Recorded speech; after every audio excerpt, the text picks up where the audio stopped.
This episode contains material that might be triggering for some. If you need to stop the podcast at any time to take care of yourself, please do so. If you need support, you can call the 24/7 National Suicide Prevention Lifeline at 1-800-273-8255.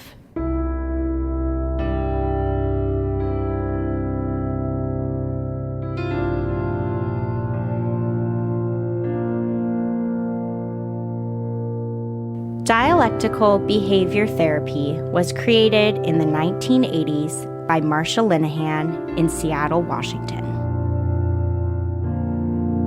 Today, DBT is taught all over the world.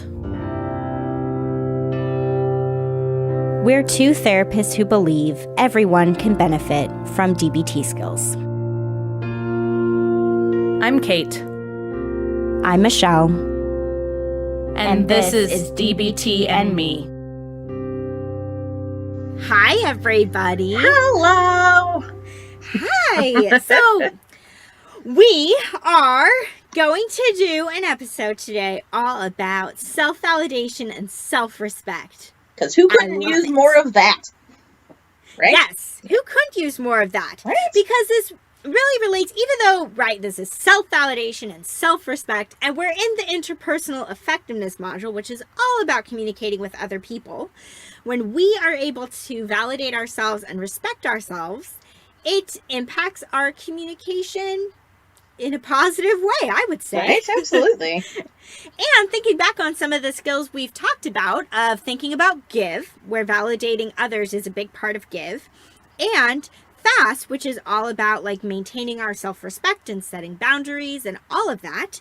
Some of the strategies that we're going to talk about today can really help when you are trying to practice fast or when you're needing some validation yourself. You can give it to you, which is exciting.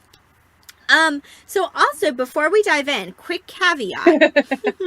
You guys know this by now. Kate and I can talk a lot. We're really good at it.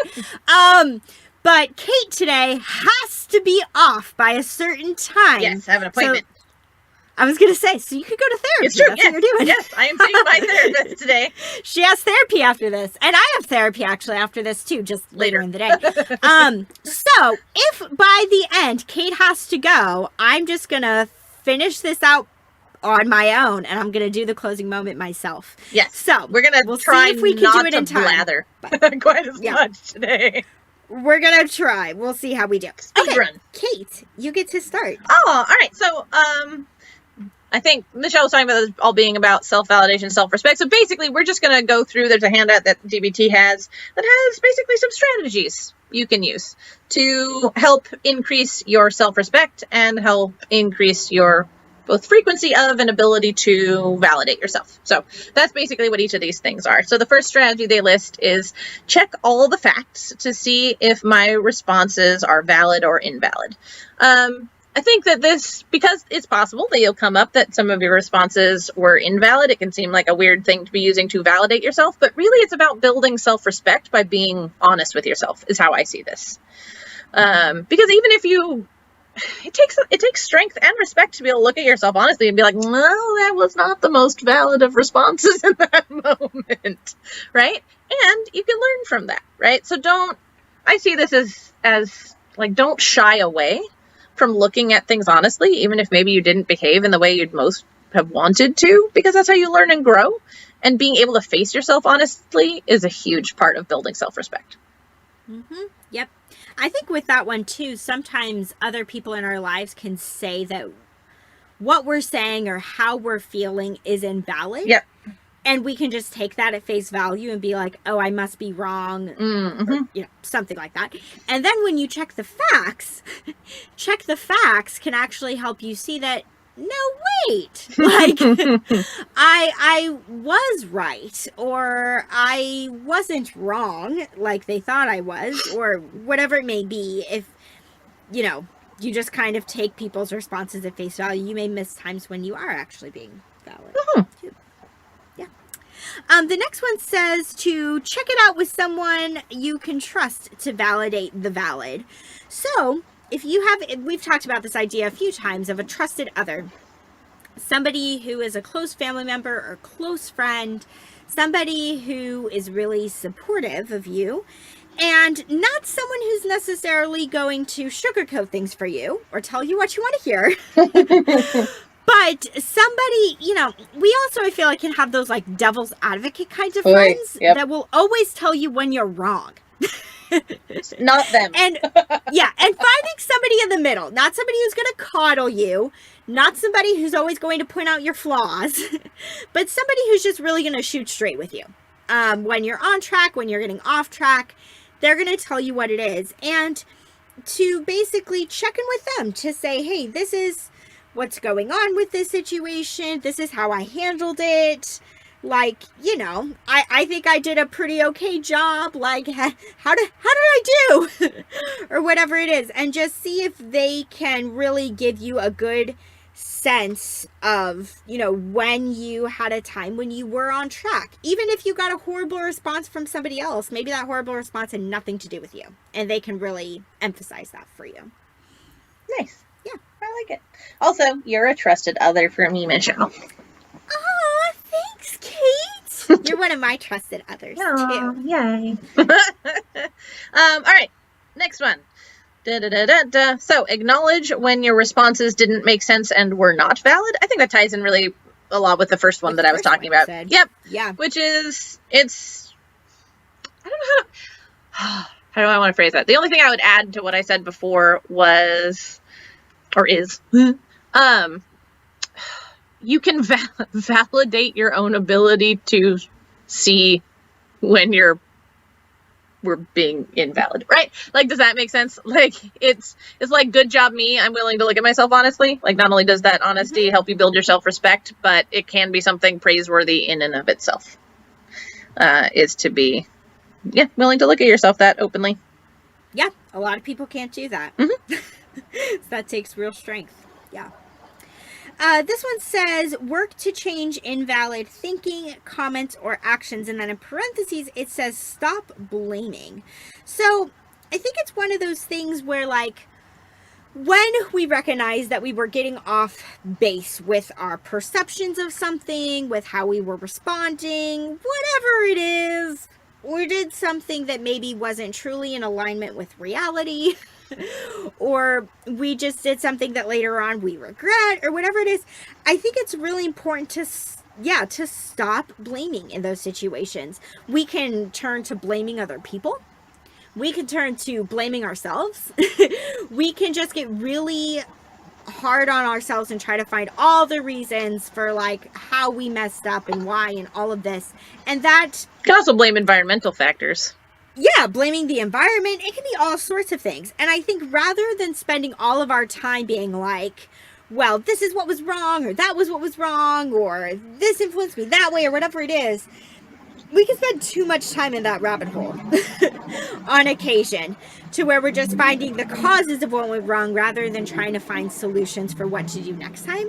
And I think that's what it's getting at, is instead of focusing on the causes and blaming that, we can just work to say, okay, how can I think about this next time? How do I want to behave differently in the future?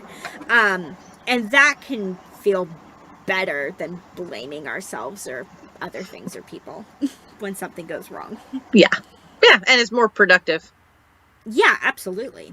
All right, what's the next one? Ooh, drop judgmental self-statements. Oh, I'm so glad this one fell on me. Yay! That's an awesome Stop one. being a dick to yourself. Because, nothing, I don't know. When you are being, like, full of judgmental self-statements, basically you are being the bully and the bullied, and neither one of those feel good. So both of those erode self-validation and self-esteem and self-worth and self-respect and all of those things. So it sort of is a double whammy against what you're trying to build up there. So, and it's not perfect. No one's perfect. But just working towards it, working towards eliminating or dropping our judgmental self-statements. It also talks about practicing opposite action, which is, instead of just sitting there, I think this falls really well in with what you're talking about, Michelle, with blaming, right? Instead of sitting there just talking about, I suck so hard for this, being like, all right, well, let me just look at my behavior and see if I can't behave in a way that gets me, moves me in the direction I want to go, rather than just sitting here and wallowing in self-hatred. Yeah. Yep, totally. I also think mindfulness can be really helpful with that too. Oh, absolutely. Because mindfulness is all about, right, observing and noticing. So we can observe and notice our self-talk and then make an effort to make it non-judgmental, which is also part of mindfulness. So, I really like this one. To remind yourself that all behavior is cause and that you're doing your best. I feel like this really relates to actually the one I just talked about, which is like, yes, all behavior does have a cause, and it can be important to see that, connect those dots. That can be really important. And to also not get too stuck there. Once you figure out what caused the behavior in that moment, what influenced the choice that you made, then to remind yourself that you were doing the best that you could in that moment, given the circumstances, and to try to give yourself a pass a little bit. Maybe you would have made a completely different decision if the circumstances had been different, but we're all just trying to make the best choices we can at any given moment in time.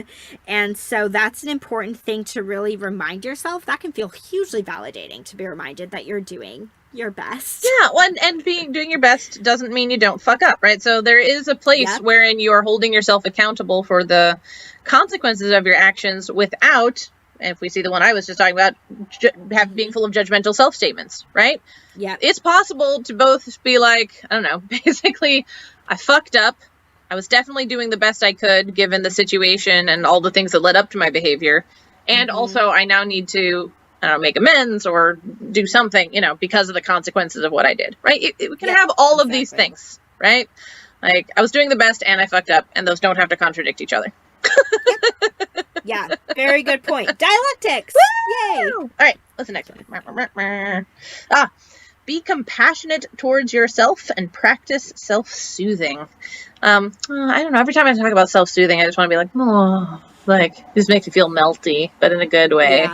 All right, self-compassion. Yes. I don't know how many times. I don't know. Someday, if we had the patience, we ought to listen to all of our, I don't know, podcasts. And okay, I don't want to encourage drinking. Do something where every time we say certain things, because I know both of us have our own little basically catchphrases. Create a drinking game for the podcast. I don't know. So every time I said something like "don't should on yourself" or "stop being a dick to yourself" or something like, oh dear God. Anyway, it's very good. Like, self-compassion is so important. I don't know how many times, this is what I was thinking. I don't know how many times I have said it or I'm going to say it before we're done, but we all fuck up. It's not avoidable. It's just not. You're gonna fuck up. And so if you choose to not be compassionate with yourself just because you made a mistake, that's not gonna go well for your health and well-being or your self-validation or self-respect, because the fucking up is unavoidable. The compassion is unfortunately optional. So, since you can choose to be self-compassionate or you can choose to be a dick to yourself, I'm betting you can guess which one we're going to come down on the side of choosing. So, there's going to be situations where you need to be compassionate with yourself. And also, not to go into an entire 8-week course in a 15-second comment, but being compassionate with yourself doesn't make you more likely to fuck up, doesn't make you slack, doesn't make you, give up on trying. It actually makes you more likely to try, more likely to, do better next time. It's actually very rewarding and effective for increasing behavior you want in yourself. So. Yep. And the other thing about self-soothing too is that self-soothing is a bottom-up process. So, because we're self-soothing with our 5 senses. And that can create feelings of compassion within us. So if you're having a really hard time changing your self-talk, like changing it cognitively within your brain to be kinder to yourself, you can at least treat yourself with kindness by self-soothing, and then changes in the way you think about yourself. Yep, we think better about people we're treating nicely, and that includes ourselves. I think it's called the Ben Franklin effect. Oh, I've like if you want to like someone, do nice things for them. Huh. You will start to like them more. I get what you're getting at, but I've never heard the term for it. That's really interesting. Yeah. Anyway. Wait. You can do it to yourself. It's you next. Yep, it's my turn. Admit that it hurts to be invalidated by others, even if they are right. Oh, yeah, it does. Yeah. And sometimes at least for me, sometimes the way that I'll talk to myself in those moments, which doesn't really help, is I'll try to be like, well, Michelle, you know, they're right. Like, they're right. So even if it's hard to hear, right? Yeah, get over it. Like, you have no right to be upset because what they're saying is accurate. Correct. Yeah. Yeah. And so I'll just try to tell myself, to just not be upset about it. And it doesn't really work. Ew. I still feel upset, and then sometimes feel even more upset because I'm not able to stop myself from being upset. Anyways. Well, I also think it's actually hurts more when their invalidation is correct. You don't even have well, they're wrong about me to fall back on. Yeah, it's just kind of like, oh, they're right. Yeah, like, I do have that flaw, or I did mess that up, or Yup. whatever it is. So, excuse me. So, yeah, it's okay to experience an emotional reaction when someone says something to you that's hard to hear. That's natural. Again, what we do with that down the line is up to us, but it's normal to have that initial response and to not try to prevent yourself from having that initial response of being hurt. You know? Yeah, I like it. My turn? Okay, your turn. My turn. So I like this because this is exactly the opposite of an earlier one, and I like that because dialectics, right? So acknowledge when my reactions make sense and are valid in a situation.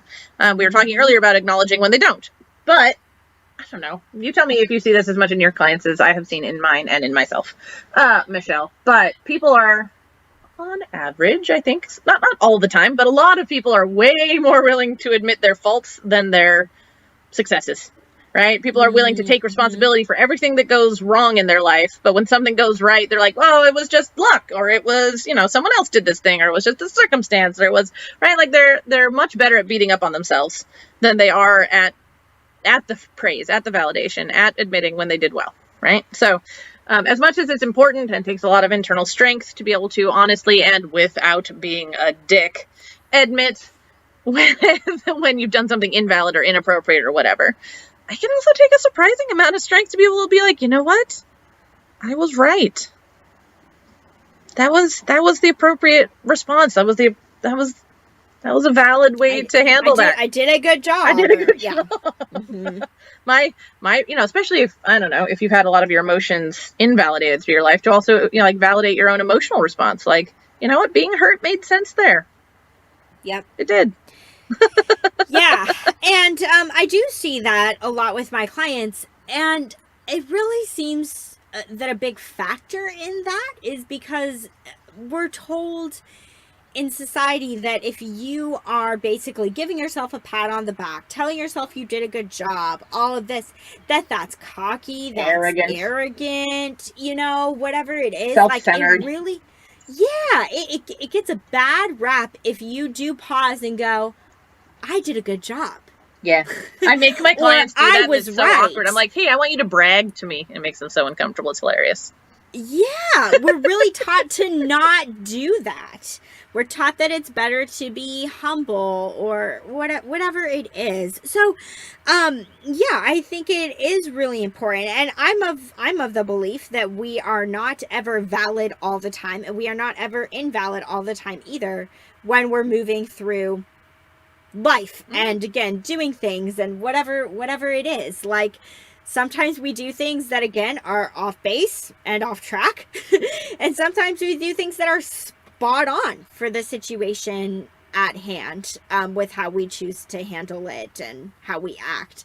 So sometimes it's that moment, like you were saying, of like, oh, I fucked up there. And then other times it's like, no, like, I didn't. I did a good job. Like, we have both. And it's really important to acknowledge both. Absolutely. Yep. All right. I think this is mine. Yeah. Remember that being invalidated, even when my response is actually valid, is rarely a complete catastrophe. So when you are, I don't know, I have this sometimes with people where I'm right. No, I'm right. No, and they will tell me all day wrong. Nope, that's not it. That's not right. And I'm like, it is. And I know I'm right. And they're telling me I'm not right. Or whatever it is. So they're invalidating me. And I'm pretty confident I am correct or whatever. Or I'm saying I did a good job and maybe they're saying, no, you didn't, or whatever it is, right? We're on different pages here.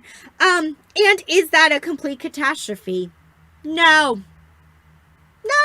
I mean, it isn't. Facts are still facts.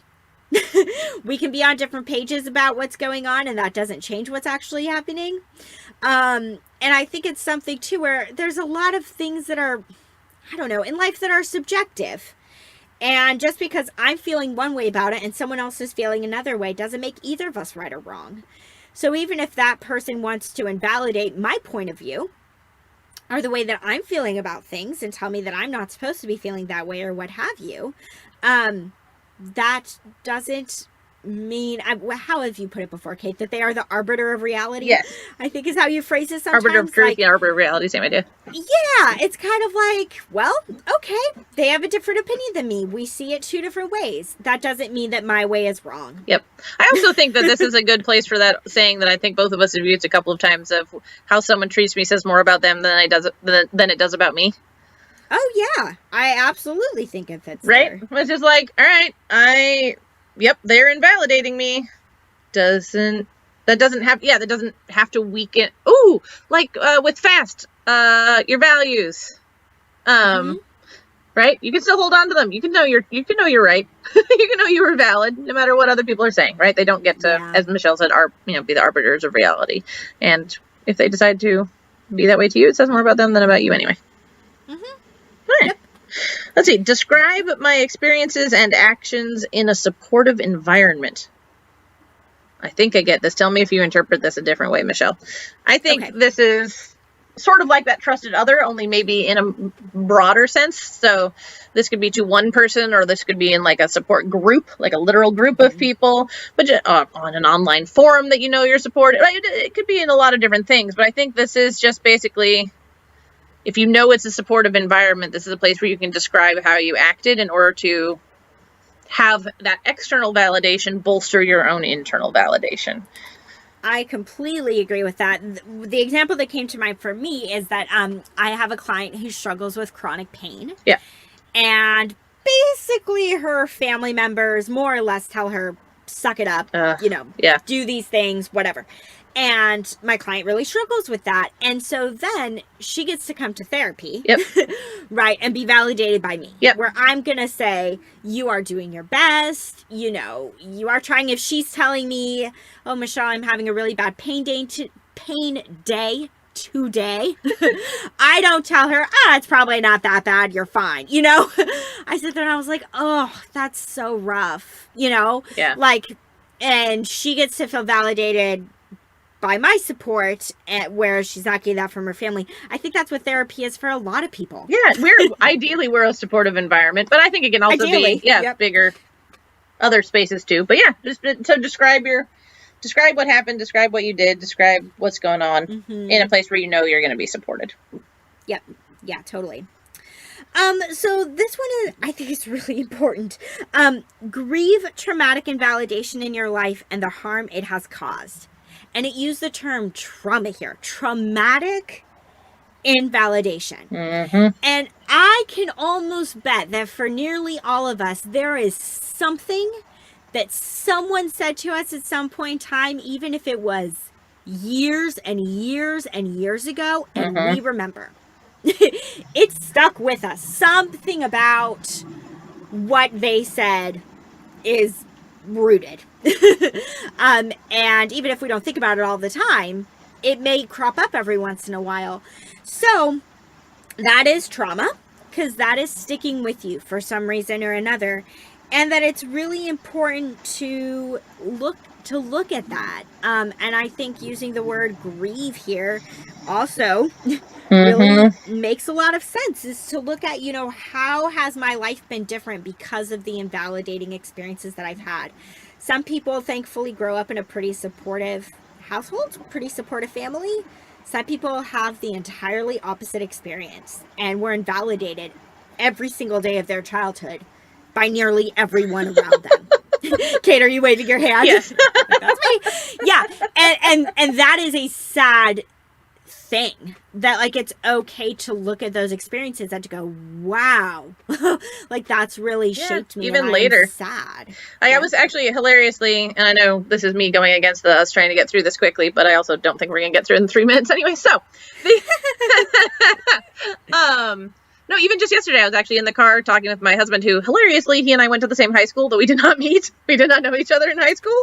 I didn't know that. Yep, but we went to the same high school. We had wildly different experiences. I was enormously bullied, and what I was talking with him about yesterday was the fact that I was also harassed and, well, somewhere between harassed and ignored by the administrative staff and the teachers. Like, I had teachers lose my homework and tell me I never turned it in so they could flunk me, and I also had people who would, if I went to them with the bullying and harassment, physical and sexual, that I was getting at the school, they would basically be like, oh, why don't you just try and be friends, right? Like, there's no one who hurt me ever got in trouble.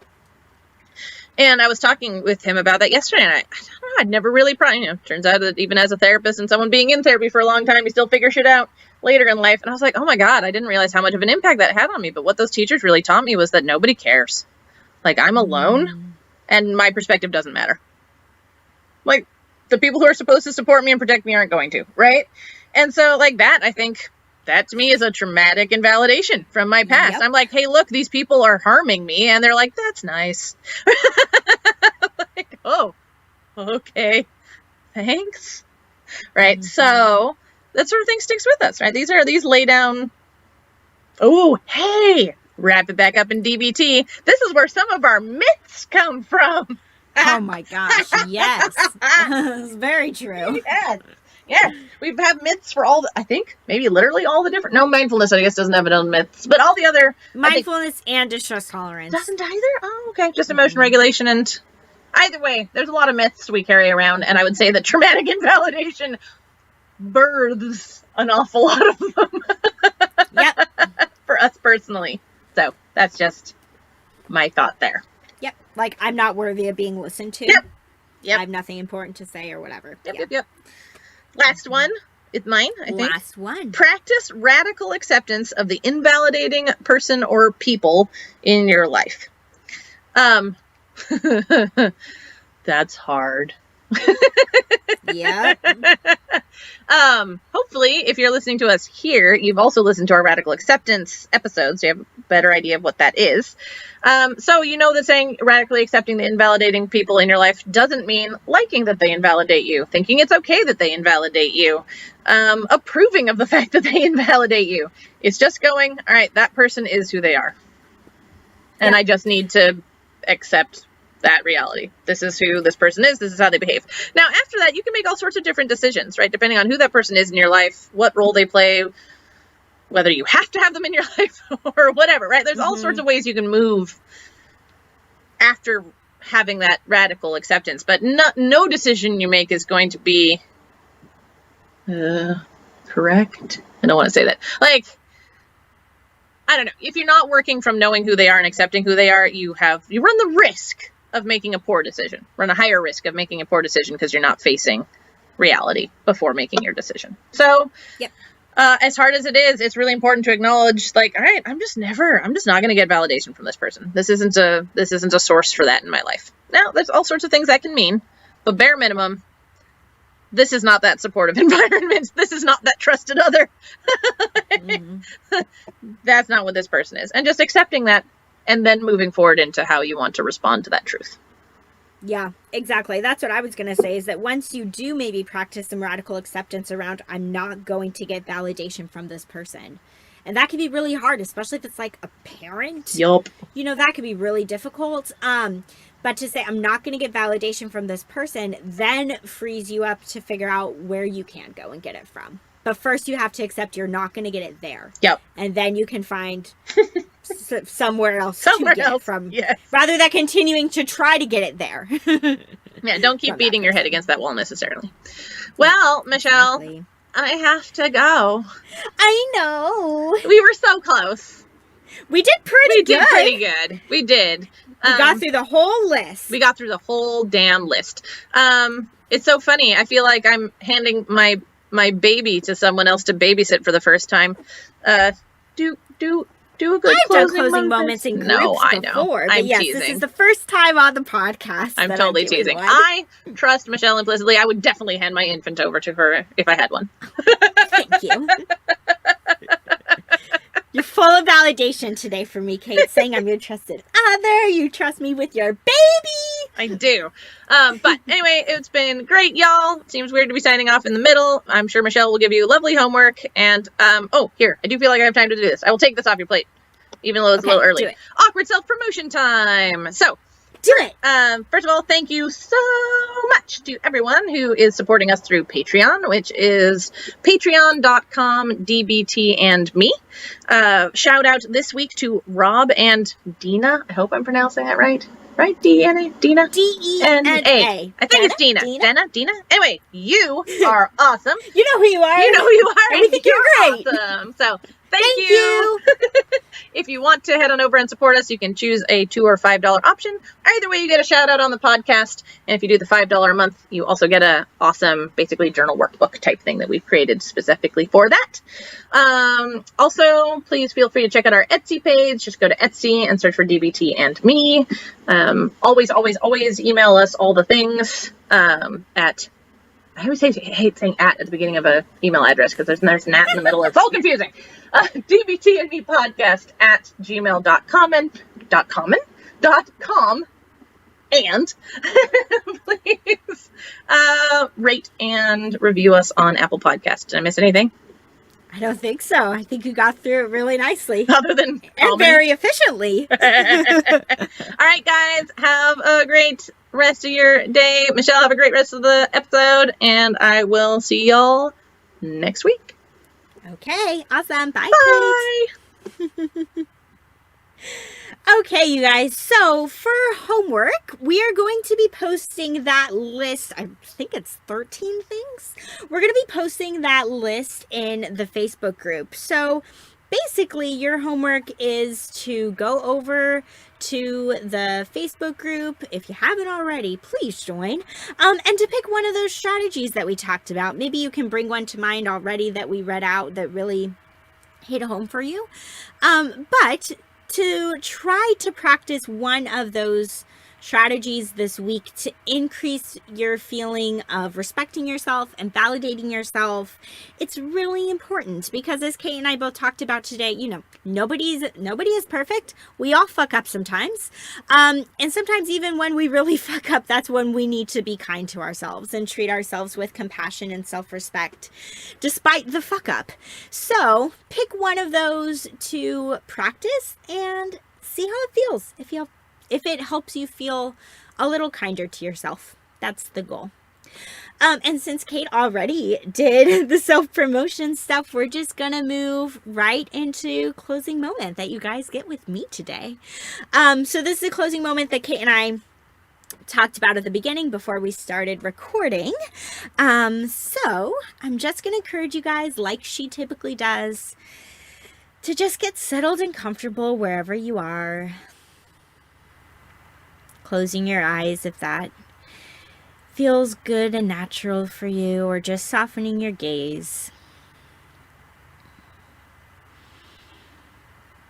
And like usual, just starting by noticing your breath. Letting your breath just flow in and out of your body at its own natural rhythm and pace.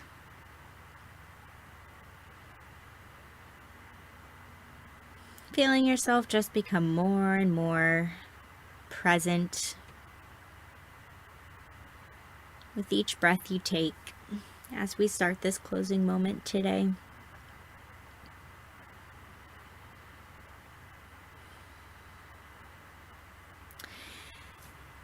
And I'm going to encourage you to imagine standing before you your child self. Just letting an image of you come to mind from when you were younger.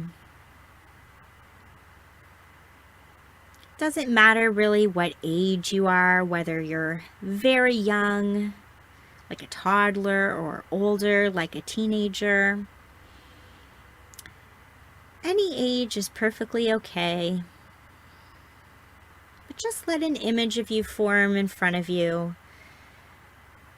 from when you were young. Maybe just take a moment to notice what age this younger self is.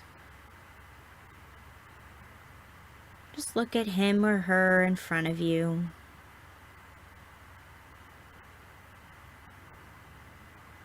Noticing what they're wearing. Maybe what their general emotional state is.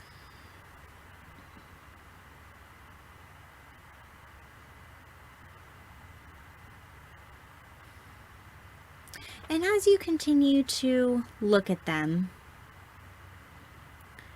perhaps start to think about a moment in time when this younger you was invalidated by someone. Maybe yelled at by a parent or punished unfairly. Maybe bullied at school by some friends, made fun of. Maybe a time where your younger self really tried to get somebody to listen, and they weren't given the attention that they were looking for. Whatever it may be, just let an example of invalidation come to mind that your younger self experienced.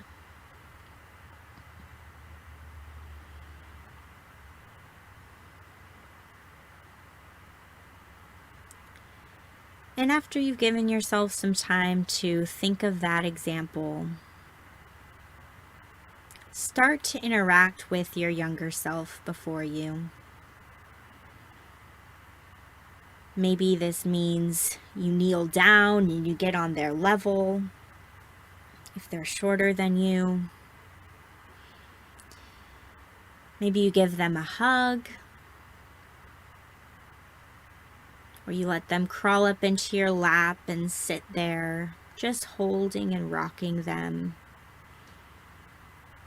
Whatever it is, now is the time to really validate your younger self, to give them some physical comfort and love,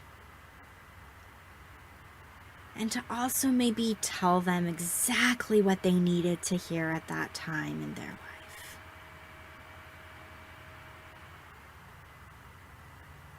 Whether that's hearing that they are perfect just the way they are, hearing that they didn't do anything wrong, that they didn't deserve that kind of treatment. Whatever it is, give yourself a moment to speak to your younger self, letting them know exactly what they want to hear and giving them some love.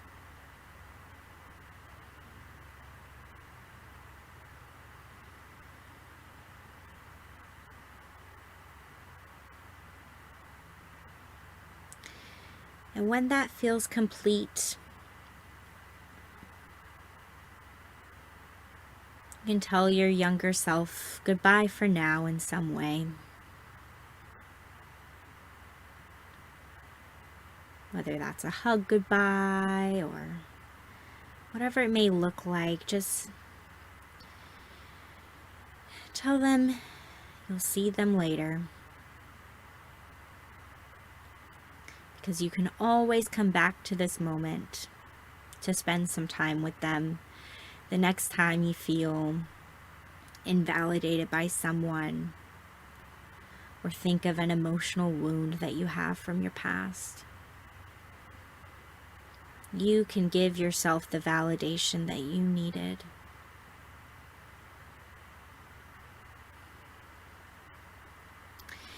And now when that's wrapped up, and start to move your body a little bit, whether that's wiggling your toes or rolling your neck or your wrists. Just starting to bring yourself back to the room. And when you're ready, you can open your eyes. All right. From Kate and I, thank you everyone for being here. We'll see you next time. To learn more about us and the DBT skills we're teaching each week, join our Facebook group. Simply log in to your Facebook profile and search